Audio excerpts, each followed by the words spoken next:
hari ini sebelum pembelajaran kita mulai, kita akan membuat kesepakatan kelas atau keyakinan kelas yang nantinya kalian patuhi sebagai aturan. Nanti kesepakatan kelas itu berasal dari ide-ide kalian sendiri ya. Nah, misalnya kesepakatan kelas Ahmad mengusulkan jika makan harus keluar. Nah, waktu pelajaran boleh makan apa tidak? Tidak. Berarti makannya harus waktu istirahat. Nah, sekarang kalian membuat keyakinan kelas yang nantinya digunakan sebagai aturan kelas yang harus kalian taati ya. Sebentar, kita bagikan untuk kertasnya.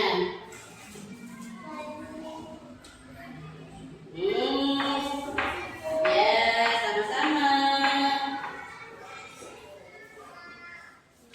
Kertasnya berwarna-warni, tidak apa-apa ya. Sekarang pensilnya diambil, ditulis. Apa kesepakatan kelas yang saya utarakan, yang saya inginkan? Kesepakatan yang bagaimana? Ayo, pensilnya dikeluarkan, ditulis di sini yuk. Loh, nggak punya pensil? Pinjam mana? Ya, pensil kamu mana?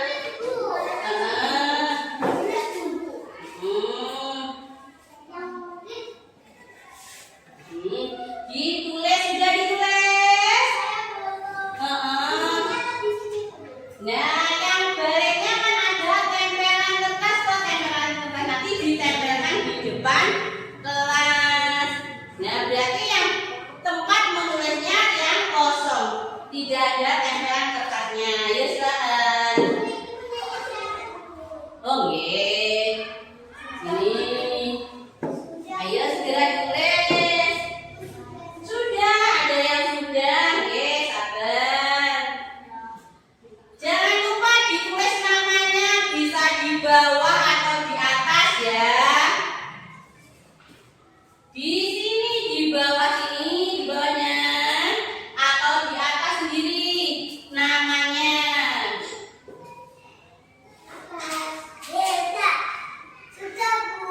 Sudah? Oke. Hasil dari kalian nanti ditempel di sini.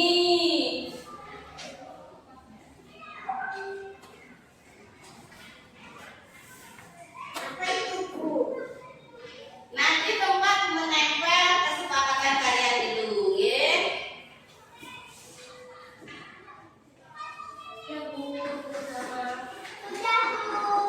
Bentar.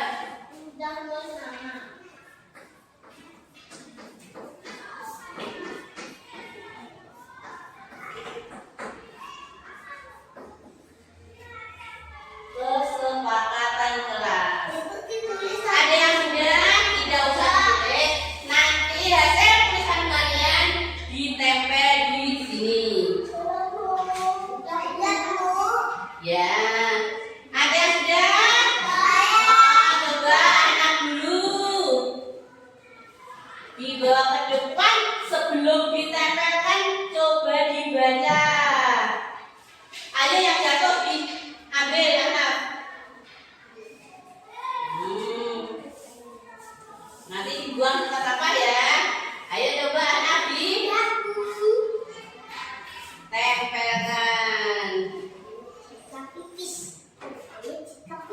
Coba anak dibaca. Belajar dengan apa itu? Aktif dan semangat. Pinter, bisa belajar. Maksudnya anak belajar di dalam kelas ini toh. Nah, belajar dalam kelas itu harus aktif dan selalu semangat. Yuk berikutnya siapa? Coba Kesia. Kesia dibaca dulu apa?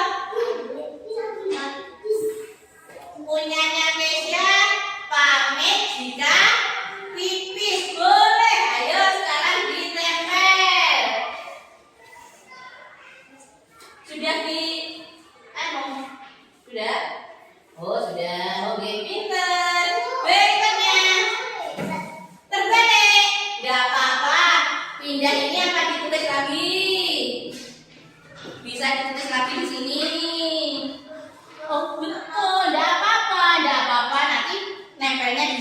Ini ya, nggak apa-apa. Ayo siapa lagi? Hasna coba. Gunanya Hasna apa itu? Saling menghormati dan menghargai. Boleh sesama teman di dalam kelas maupun di luar kelas harus saling menghormati dan menghargai. Punyanya Hasna. Ayo berikutnya. Adi dulu ya. Pinter. Punyanya Nadine apa? Dibaca dulu.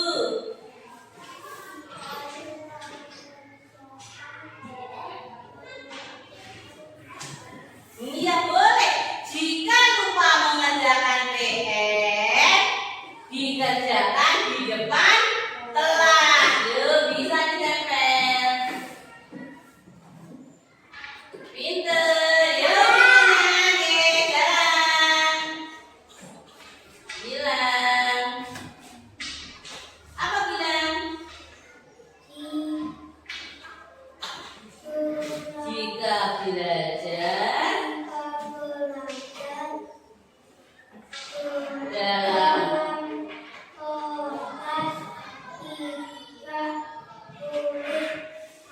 pinter. Jika belajar dalam kelas tidak boleh makan. Makan apapun berarti ya. Makan nasi, makan jajan, makan snack. Berarti tidak boleh. Ayo bisa ditempel. Pinter sekarang ya Pak. Rizky dulu. Ayo Rizky. Apa punyanya Rizky? Coba lihat. Membuang sampah pada tempatnya. Bisa. Pinter sini.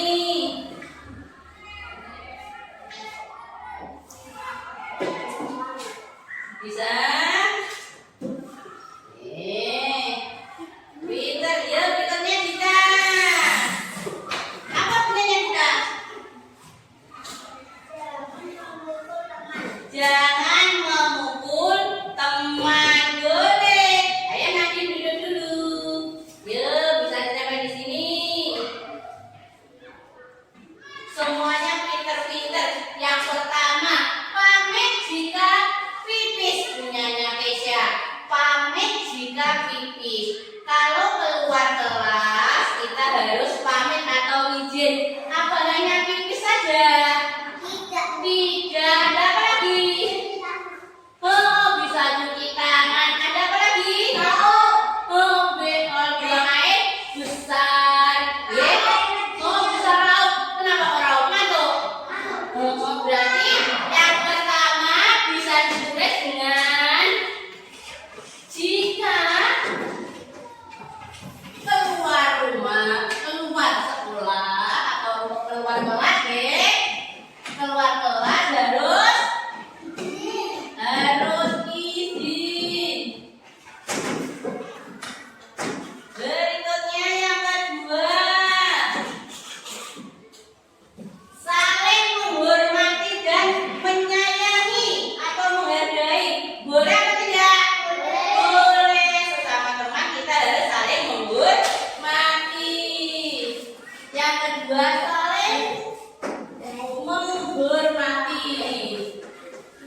belajar dalam kelas tidak boleh makan. Boleh? Tidak boleh ya, tapi kalian sepakat kalau di dalam kelas tidak boleh makan? Setuju? Setuju.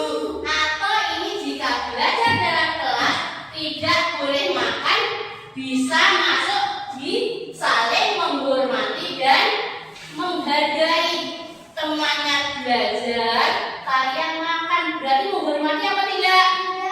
Tidak. Kalian temannya mengerjakan tugas, kalian enak-enak makan, berarti tidak menghargai ya. Bisa masuk ke sini, saling menghormati dan menghargai. Berikutnya, membuang sampah pada tempatnya. Boleh? Sepakat? Kalau kita membuang sampah harus pada tempatnya. Nah, setelah kalian makan snack atau jajan, tempatnya wadahnya snack harus dibuang di tempat sampah. Setuju ya? Membuang sampah pada tempatnya.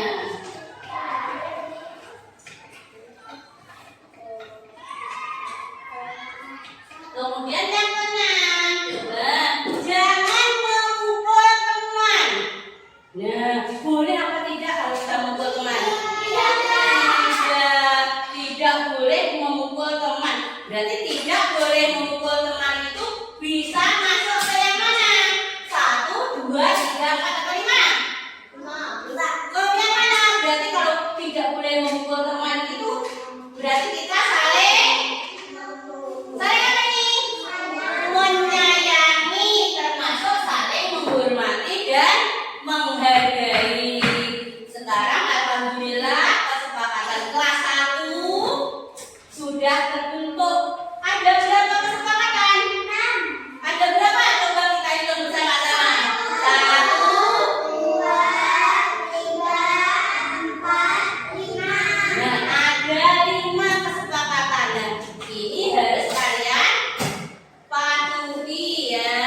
Yang pertama apa lagi? Jika keluar kelas harus izin. Yang kedua, saling menghormati dan menghargai. Kemudian belajar dengan aktif dan semangat. Yang keempat, jika lupa mengerjakan PR, maka dikerjakan di mana? Di depan di sini ya. Kemudian yang kelima, membuang sampah pada tempatnya. Nah, kesepakatannya sudah terbentuk, berarti mulai nanti, besok dan seterusnya kita harus mematuhi kesepakatan ini ya. Siap? Siap. Sebelum kita lanjutkan ke pelajaran berikutnya, ayo biar semangat kita terus semangat dulu. Tepuk semangat. Semangat. Semangat. Terima kasih. Assalamualaikum warahmatullahi wabarakatuh. Yang saya hormati Ibu Yayu Mardianti selaku Kepala Sekolah SDN Pangungsari. Yang saya hormati pula Bapak, Ibu, guru dan semua karyawan di SDN Pangungsari ini. Pertama, mari kita panjatkan puji syukur kehadirat Allah Subhanahu wa Ta'ala, di mana pada kesempatan hari ini kita dapat berkumpul dalam keadaan sehat walafiat. Serta salam kita limpahkan kepada junjungan kita Nabi Agung Muhammad SAW yang senantiasa kita nantikan syafaatnya di yaumul kiamah nanti. Amin. Saya ucapkan banyak terima kasih kepada keluarga besar SDN Pangungsari yang telah meluangkan waktunya untuk mengikuti acara ini. Saya di sini pada kesempatan ini akan menampilkan atau menyajikan tentang budaya positif Tapi sebelumnya, pertama-tama kita akan mempelajari dulu tentang filosofi Ki Hajar Dewantara, di mana Ki Hajar Dewantara merupakan bapak pendidikan nasional yang telah kita tahu bahwa semboyannya sudah kita kenal sampai saat ini. Dari filosofi itu, Bapak Ki Hajar Dewantara berpendapat bahwa pendidikan dan pengajaran merupakan usaha, persiapan, dan persediaan untuk segala kepentingan kehidupan manusia, baik dalam hidup bermasyarakat maupun berbudaya. Sedangkan tujuan pendidikan adalah menuntun segala kodrat yang ada pada anak agar dapat mencapai keselamatan dan kebahagiaan yang setinggi-tingginya baik sebagai manusia maupun anggota masyarakat. Selain itu, dalam proses menuntun, anak diberikan kebebasan agar dapat menemukan kemerdekaan dalam belajar. Dalam hal ini, pendidikan atau pembelajaran berpusat pada anak. Namun, kita sebagai pendidik, sebagai among, dalam memberi tuntunan harus tetap mengamati, mengarahkan agar anak tidak kehilangan arah dan membahayakan dirinya maupun orang lain. Alasan konseptual pemikiran Ki Hajar Dewantara yaitu karena sebagai guru kita harus bisa menjadi suri tauladan yang baik bagi anak, selalu memberikan semangat, berinovasi, dan memberikan dukungan penuh terhadap perkembangan anak ke arah yang lebih baik. Di mana kita sebagai guru mempunyai nilai, yaitu yang pertama, berpihak kepada murid. Sebagai seorang pendidik, kita yang memiliki peran dan among belajar, kita harus lebih berperan sebagai fasilitator dalam belajar siswa. Kita harus memberikan pelajaran yang berpusat pada murid, harus memberikan, selain itu mengutamakan perkembangan siswa, membantu kemandirian dalam belajar siswa, dan mengutamakan keberpihakan pada murid.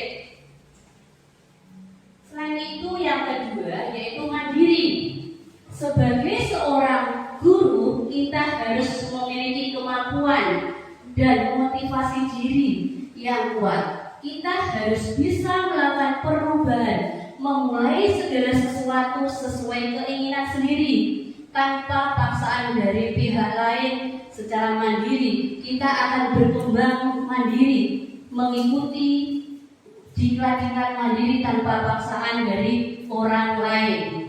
Yang ketiga, reflektif, di mana sebagai seorang guru kita memiliki pola pikir yang terbuka dan selalu melakukan evaluasi diri terhadap sesuatu yang telah kita capai, baik itu yang baik maupun yang kurang baik. Kita memerlukan mengevaluasi diri agar kita dapat mengembangkan ke arah yang lebih baik. Kemudian yang keempat, kolaboratif.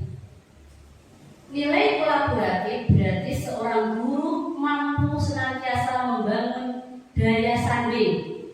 Mereka memperhatikan pentingnya kesaling ketergantungan di lingkungan sekolah antara kepala sekolah dan guru-guru atau pemangku yang lain dengan tujuan untuk mencapai tujuan pembelajaran yang maksimal. Untuk yang terakhir, nilai guru yang terakhir adalah inovatif, di mana nilai inovatif ini adalah seorang guru mampu senantiasa memunculkan gagasan segar dan tepat guna. Dengan demikian, nilai inovatif ini juga mengisyaratkan penguatan semangat ko-kreatif atau gotong royong dan pemberdayaan aset kekuatan yang ada di sekolah untuk mewujudkan visi bersama. Kemudian peran guru. Ini sebenarnya peran guru dalam CGP. Tidak apa-apa kita sampaikan saja. Semoga yang lain nanti bisa menyusul seperti calon-calon guru penggerak. Peran guru yang pertama adalah pemimpin pembelajaran. Semua guru menjadi pemimpin pembelajaran. Menjadi pemimpin pembelajaran juga berarti menjadi pemimpin yang menaruh perhatian penuh secara sengaja pada komponen pembelajaran seperti kurikulum, intra-ekstra, dan co-kurikulum. Proses belajar mengajar, refleksi, dan asesmen yang otentik dan efektif, pengembangan guru, pemberdayaan, dan pelibatan komunitas yang kesemuanya terdorong terwujud well-being dan ekosistem pendidikan di sekolah, di mana well-being itu selalu berpusat pada siswa. Yang kedua adalah menjadi coach bagi guru lain. Dalam menjalankan peran menjadi coach bagi guru lain, terutama yang terkait dengan peningkatan kualitas pembelajaran bagi murid di sekolah, guru dituntut untuk berdaya dalam menemani dan menuntun rekan sejawatnya itu untuk menelaah proses pembelajaran mereka sendiri. Kemudian yang ketiga, mendorong kolaborasi. Secara sederhana, kolaborasi berarti bekerja sama untuk mencapai suatu tujuan atau menghasilkan sesuatu. Di sana tersirat makna bahwa setiap pihak yang terlibat memiliki kekuatan yang saat dipersatukan menjadi saling melengkapi dan produktif. Yang keempat yaitu mewujudkan kepemimpinan murid, di mana guru diharapkan mengambil peran untuk mewujudkan kepemimpinan murid. Untuk itu, guru perlu memahami bagaimana meramu pengalaman belajar sedemikian rupa sehingga murid merasa kompeten, mandiri, dicintai, dan memiliki kepercayaan diri serta determinasi untuk mencapai segala sesuatu yang mereka capai. Kemudian yang kali ini budaya positif, di mana nanti saya akan mengangkat dua budaya positif, yaitu yang pertama nanti adalah keyakinan kelas dan yang kedua adalah tentang segitiga restitusi. Apa itu budaya positif? Budaya sekolah yang merupakan nilai positif dan dianggap sebagai praktek yang baik oleh semua warga sekolah dan memerlukan implementasi yang konsisten dan positif yang sesuai dengan profil pelajar Pancasila. Dimulai dari dengan merancang kesepakatan kelas bersama murid, menerapkan disiplin positif bukan hukuman dan mewujudkan visi bersama. Ini nanti bukan merupakan hukuman. Kalau hukuman itu merupakan paksaan, kalau nanti kita membuat keyakinan kelas atau kesepakatan kelas itu akan membuat anak itu lebih patuh. Tanpa kita memberi hukuman, tanpa kita suruh, akan lebih patuh untuk melakukannya. Sehingga dengan budaya positif itu sekolah tercipta lingkungan yang aman dan nyaman, membuat peserta didik mampu berpikir, bertindak, dan menciptakan dengan kemerdekaan, mandiri, dan bertanggung jawab. Dari budaya positif nanti diharapkan untuk terciptanya disiplin, di mana disiplin kebanyakan orang akan menghubungkan kata disiplin dengan tata tertib, teratur, dan kepatuhan pada peraturan. Kata disiplin juga sering dihubungkan dengan hukuman, padahal itu sungguh berbeda. Karena belajar tentang disiplin positif tidak harus dengan memberi hukuman. Justru itu adalah salah satu alternatif terakhir dan kalau perlu tidak digunakan sama sekali. Berikutnya adalah standar pendidikan nasional, di mana dalam standar pendidikan nasional ini, dalam rangka menciptakan lingkungan yang positif, maka setiap warga sekolah dan pemangku kepentingan perlu saling mendukung, menghayati dan menerapkan nilai-nilai kebajikan yang telah disepakati bersama. Untuk dapat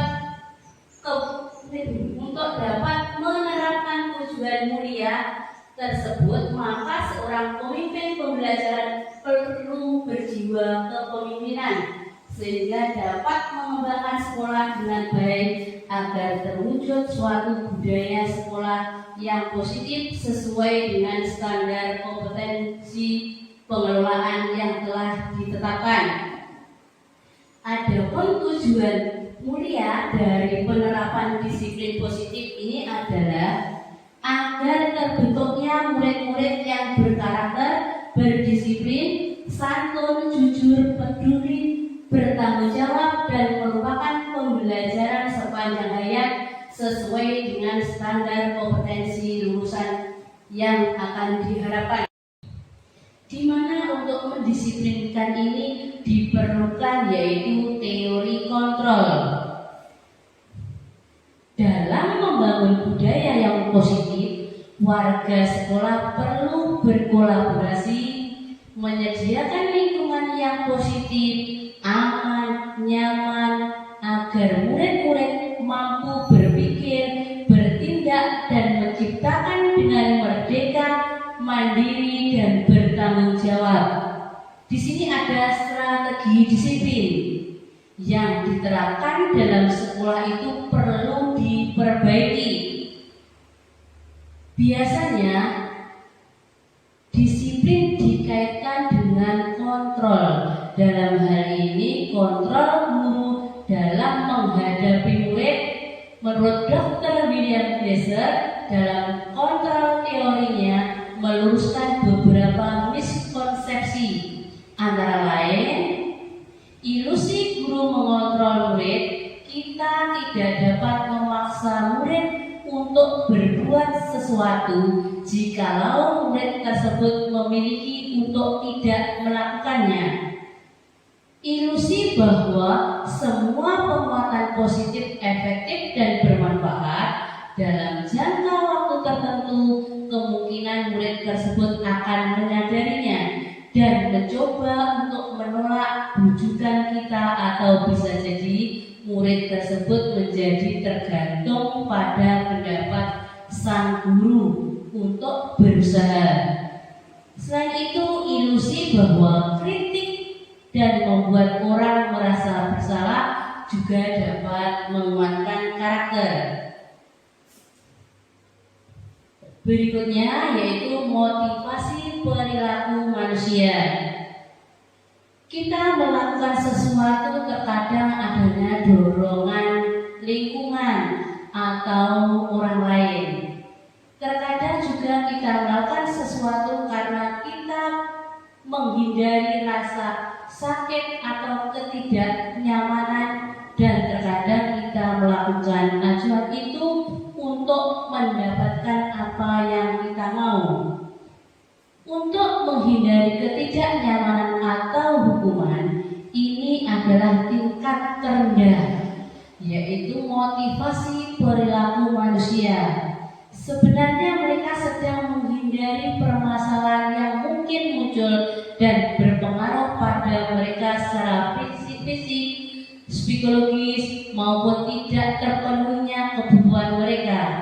Bila mereka tidak melakukan tindakan tersebut, maka motivasi ini juga bersifat eksternal untuk menjadi orang yang mereka inginkan dan menghargai diri sendiri dengan nilai-nilai yang mereka percayai.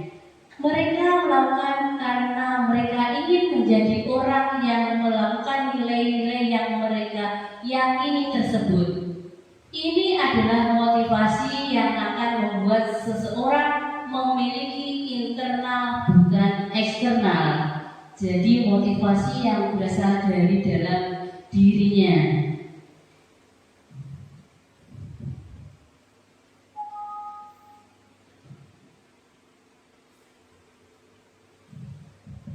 Selain itu, untuk membuat budaya positif di sekolah, kita sebagai guru memiliki posisi kontrol.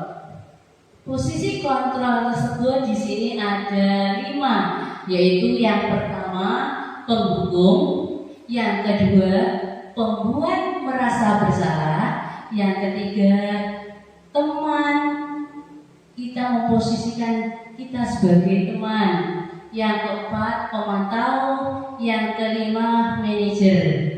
Apa sebenarnya posisi-posisi 5 itu? Kita coba untuk satu persatu kita lihat apa sebenarnya pengertiannya. Yaitu yang pertama, penghukum.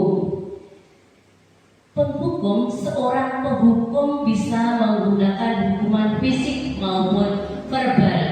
Orang yang menjalankan posisi penghukum senantiasa mengatakan bahwa sekolah memerlukan sistem atau alat yang dapat lebih menekan murid-murid lebih dalam lagi.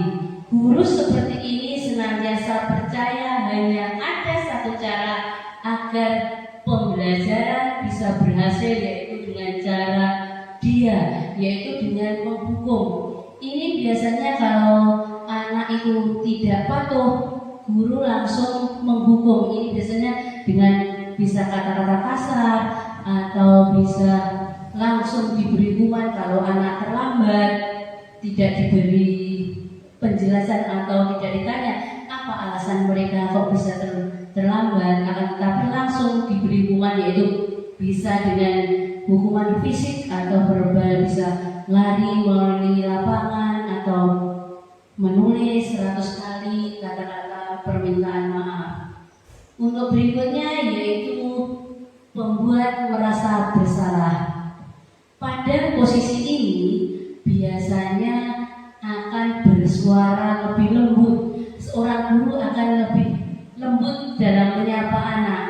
Pembuat rasa bersalah akan menggunakan keheningan yang membuat orang lain merasa tidak nyaman, merasa bersalah atau rendah diri. Di posisi ini murid akan memiliki penilaian diri yang buruk tentang diri mereka. Mereka maksudnya merasa tidak berharga dan telah mengecewakan orang-orang yang disayanginya. Misalnya seorang murid yang datang terlambat, itu guru kalau memposisikan sebagai orang yang merasa bersalah, biasanya suaranya lebih pelan, yaitu apakah kamu tidak kasihan kepada yang lain? Kamu terlambat sehingga pembelajaran bisa terhambat atau tidak lekas bisa selesai. Itu biasanya kata-kata yang diucapkan guru sebagai pembuat merasa bersalah. Yang ketiga adalah teman baru. Di sini teman baru, teman guru pada posisi ini tidak akan menyakiti murid, namun akan tetap berupaya mengontrol murid melalui perasaan. Atau posisi teman ini bisa negatif ataupun positif. Guru di posisi teman menggunakan hubungan baik dan humor untuk mengatakannya. Yang keempat yaitu pemantau. Memantau yaitu berarti mengawasi. Pada saat kita mengawasi, kita bertanggung jawab atau berperilaku orang-orang yang kita awasi. Posisi pemantau berdasarkan pada peraturan-peraturan dan konsekuensi seseorang, maka posisi ini akan menggunakan stiker atau catatan daftar cek biasanya. Kemudian yaitu manajer. teenager, posisi di mana guru berbuat sesuatu bersama dengan murid, mempersilahkan murid untuk bertanggung jawab. Yang berikutnya yaitu 5 kebutuhan dasar manusia. Di sini yang pertama adalah kebutuhan bertahan hidup. Kebutuhan yang bersifat fisiologis untuk bertahan hidup, misalnya kesehatan, rumah, dan makanan yang biasanya bersifat fisik. Berikutnya yaitu kasih sayang dan rasa diterima. Di sini kebutuhan untuk disayangi dan diterima meliputi kebutuhan akan hubungan dan koneksi sosial, kebutuhan untuk memberi dan menerima kasih sayang, dan kebutuhan untuk merasa menjadi bagian dari suatu kelompok. Yang ketiga yaitu penguasaan. Penguasaan di sini merupakan kebutuhan pengakuan atas kemampuannya. Kebutuhan ini berhubungan dengan kekuatan untuk mencapai sesuatu, menjadi kompeten, menjadi terampil, diakui atas prestasi dan keterampilan kita, didengarkan dan memiliki rasa untuk merasa menjadi bagian suatu kelompok. Yang berikutnya yaitu kebutuhan atas kebebasan, di mana kebutuhan atas kebebasan ini merupakan kebutuhan akan pilihan, kebutuhan akan kemandirian, otonomi, memiliki pilihan dan mampu mengendalikan arah dan hidup seseorang atau hidupnya sendiri, kebebasan.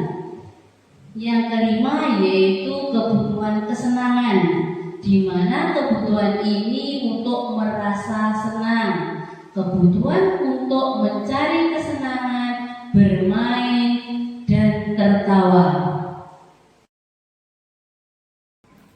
Kemudian yang kali ini budaya positif, di mana nanti saya akan mengangkat 2 budaya positif, yaitu yang pertama nanti adalah keyakinan kelas, dan yang kedua adalah tentang segitiga restitusi. Apa itu budaya positif? Budaya sekolah yang merupakan nilai positif dan dianggap sebagai praktek yang baik oleh semua warga sekolah dan memerlukan implementasi yang konsisten dan positif yang sesuai dengan profil pelajar Pancasila. Dimulai dari dengan merancang kesepakatan kelas bersama murid, menerapkan disiplin positif bukan hukuman, dan mewujudkan visi bersama. Ini nanti bukan merupakan hukuman. Kalau hukuman itu merupakan paksaan, kalau nanti kita membuat keyakinan kelas atau kesepakatan kelas itu akan membuat anak itu lebih patuh. Tanpa kita memberi hukuman, tanpa kita suruh, akan lebih patuh untuk melakukannya. Sehingga dengan budaya positif itu sekolah tercipta lingkungan yang aman dan nyaman, membuat peserta didik mampu berpikir, bertindak, dan menciptakan dengan kemerdekaan, mandiri, dan bertanggung jawab. Dari budaya positif nanti diharapkan untuk terciptanya disiplin, di mana disiplin kebanyakan orang akan menghubungkan kata disiplin dengan tata tertib, teratur, dan kepatuhan pada peraturan. Kata disiplin juga sering dihubungkan dengan hukuman, padahal itu sungguh berbeda. Karena belajar tentang disiplin positif tidak harus dengan memberi hukuman. Justru itu adalah salah satu alternatif terakhir, dan kalau perlu tidak digunakan sama sekali. Berikutnya adalah standar pendidikan nasional, di mana dalam standar pendidikan nasional ini dalam rangka menciptakan lingkungan yang positif, maka setiap warga sekolah dan pemangku kepentingan perlu saling mendukung, menghayati dan menerapkan nilai-nilai kebajikan yang telah disepakati bersama. Untuk dapat menerapkan tujuan mulia tersebut, maka seorang pemimpin pembelajaran perlu berjiwa kepemimpinan sehingga dapat mengembangkan sekolah dengan baik agar terwujud suatu budaya sekolah yang positif sesuai dengan standar kompetensi pengelolaan yang telah ditetapkan. Adapun tujuan mulia dari penerapan disiplin positif ini adalah agar terbentuknya murid-murid yang berkarakter, berdisiplin, santun, jujur, peduli, bertanggung jawab, dan merupakan pembelajaran sepanjang hayat sesuai dengan standar kompetensi lulusan yang akan diharapkan atau yang diharapkan. Yang pertama di sini budaya positif yang saya angkat atau saya paparkan di sini yaitu tentang keyakinan kelas. Keyakinan kelas yaitu nilai-nilai kebaikan universal yang disepakati secara tersirat dan tersurat, lepas dari latar belakang suku maupun agama. Hal ini menekankan pada keyakinan seseorang akan lebih memotivasi seseorang dari dalam. Seseorang akan lebih tergerak dan bersemangat untuk menjalankan keyakinannya daripada hanya sekedar mengikuti serangkaian peraturan tertulis tanpa ada makna. Maksudnya peraturan yang sudah ada. Kalau keyakinan kelas ini terbentuk karena usul dari siswa atau kita ambil dari siswa.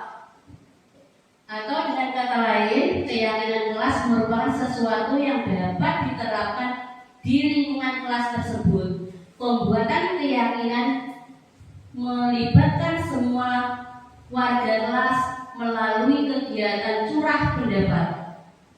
Mungkin kalau keyakinan kelas nanti bisa diterapkan selain di kelas 1. Kalau kelas 1 sudah mencoba membuat kesepakatan kelas.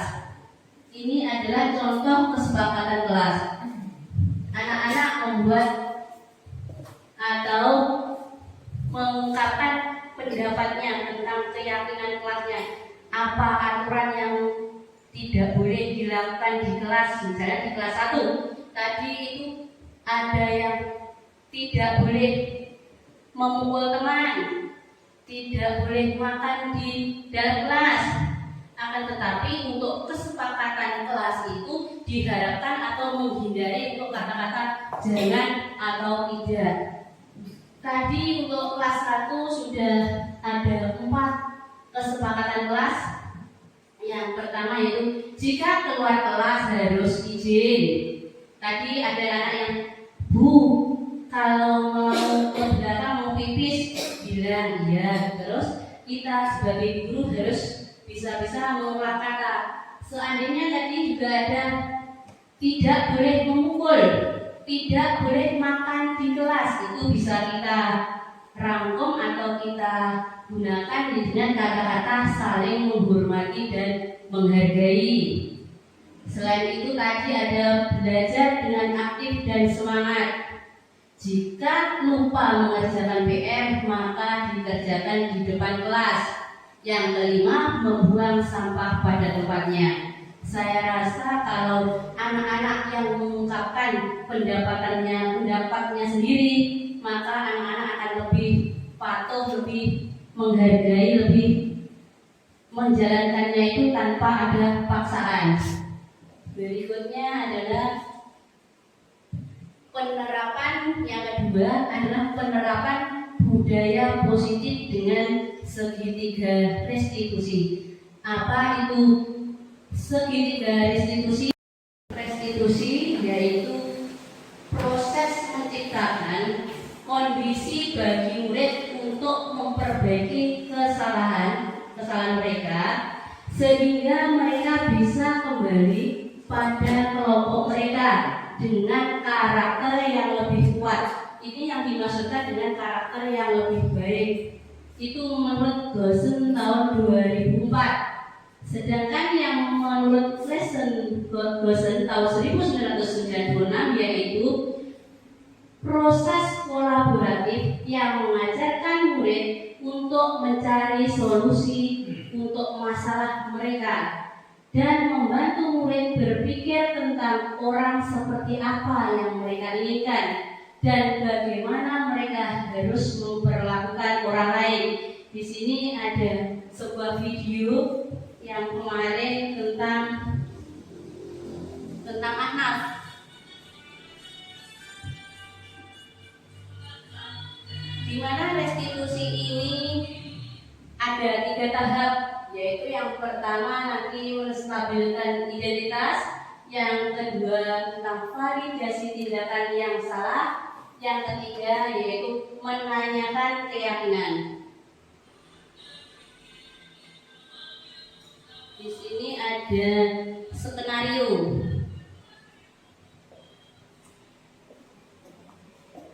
Di mana ada kasus yang pertama, saat pelajaran, waktu itu pelajaran pendidikan Pancasila, semua siswa aktif mengikuti pelajaran. Akan tetapi Ahnaf memukul Kesya dengan balon. Saat itu membawa balon ke dalam kelas, sehingga Kesya menjerit dan hampir menangis. Hal ini disebabkan karena Ahnaf meminjam buku, sedangkan Kesya tidak mau meminjamkan buku kepada Ahnaf. Itu salah deh, kok pensil. Sudah.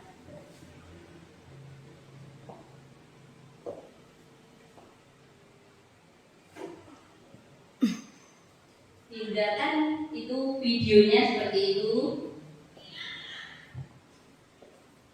Waktu itu yang videonya yang terbaik pas Rizky yang ke depan. Jadi untuk mengungkapkan idenya itu Rizky diam. Itu Ahnaf sudah mulai memegang balonnya.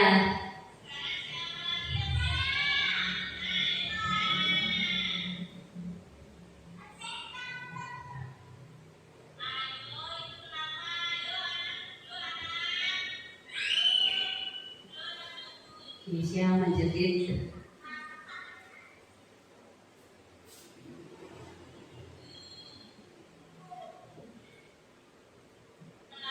Di situ ada penerapan segitiga restitusi. Yang pertama adalah menstabilkan identitas.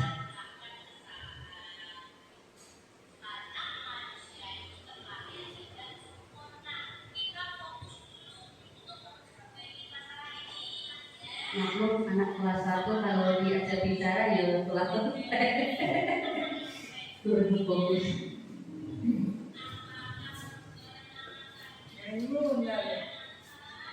Kenapa?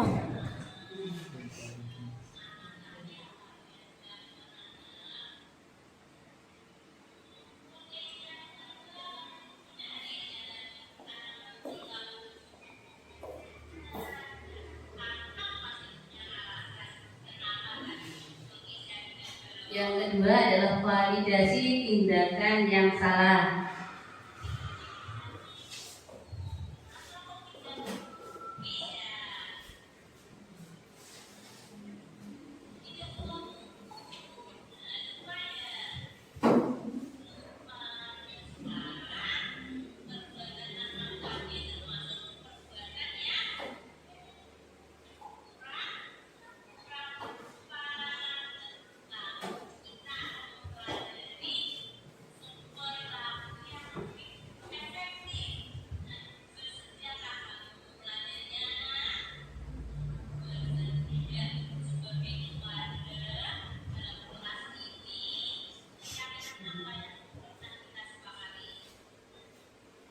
Yang ketiga yaitu dengan menanyakan keyakinan atau kesepakatan kelas yang telah dibuat.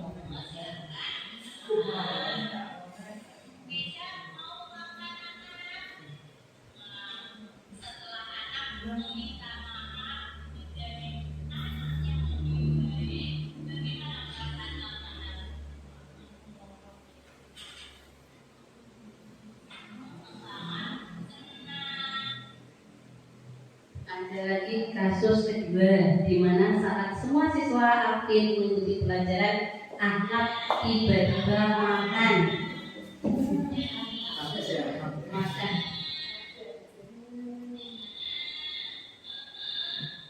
Nah, itu katanya tidak sarapan.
Itu anak sudah kelihatan mengeluarkan putarnya makan.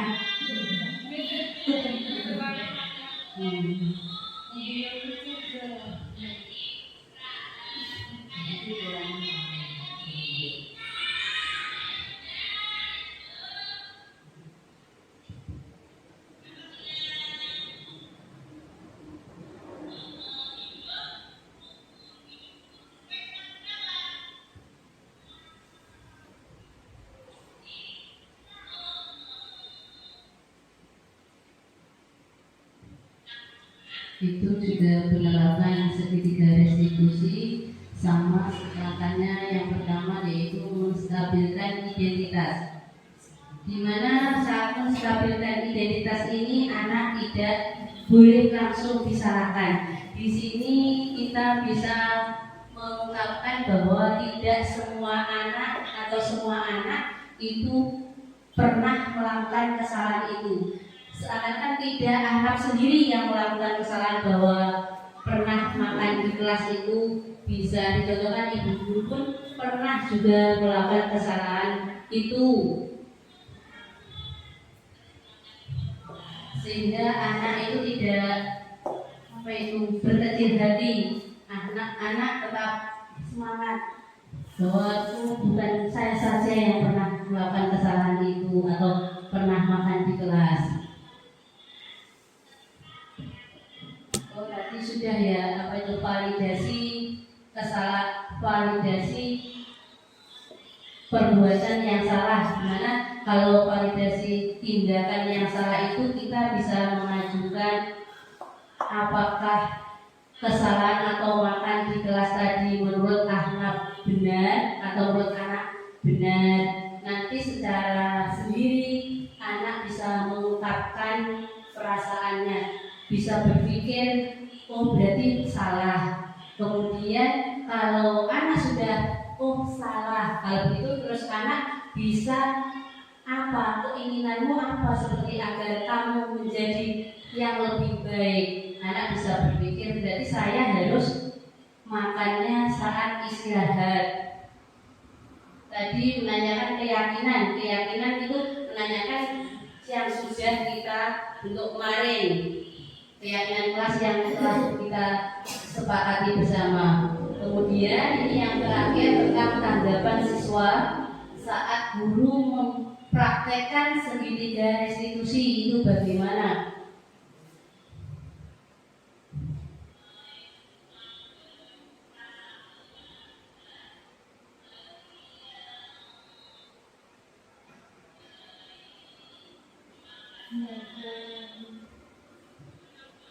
Dia juga bisa mengungkapkan segala sesuatu yang sesuai apa keinginan dia.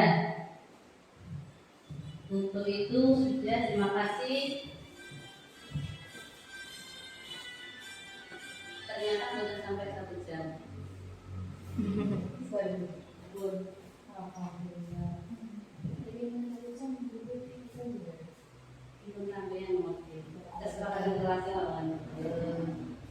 Untuk apa yang saya sampaikan untuk budaya positif di sekolah ini, saya akan menerapkan 2 hal tadi, yaitu yang pertama tentang keyakinan kelas dan yang kedua segitiga restitusi. Mungkin untuk Bapak Ibu yang lain bisa juga menerapkan tentang keyakinan kelas dan segitiga restitusi. Dengan menggunakan segitiga restitusi itu nanti anak tidak seakan-akan itu anak tidak terpaksa menjalankannya. Kalau hukuman itu kadang anak sakit hati setelah dihukum oleh Bapak Ibu guru dan bisa menimbulkan dendam. Mungkin hanya ini yang bisa saya sampaikan untuk hari ini tentang budaya positif di sekolah. Saya mohon maaf atas kesalahan atau kata-kata saya yang kurang berkenan bagi Bapak Ibu guru sedaya semua. Mungkin saya akhiri, wabillahi taufiq wal hidayah. Wassalamualaikum warahmatullahi wabarakatuh. Sebelum Bapak Ibu guru meninggalkan ruangan ini, minta foto bersama, ya.